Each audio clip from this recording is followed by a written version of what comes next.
So, chichikin po natin yung taas. No? Sana po ay patay po ang ilaw. Wow, namiss ko yung kwarto ko. So, ito po yung aking room. So, siyempre, bablog natin to, no? Ayan.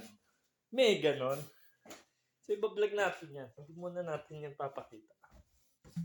So, di na ako mapaghintay, no? Puntahan na natin at make sure na meron tayong dalang pambayad. Ayan. Baka malaglag ang aking cellphone. So, dalawa kasi yung cellphone ko. Yung isa luma. Ito talaga yung sa akin. At yung gamit ko ngayon na isang cellphone sa aking Agum. Hello, Agum. Hello, baby. Ayan. Medyo pagod si Papa ngayon pero mamaya na tayo kakain magsasaing.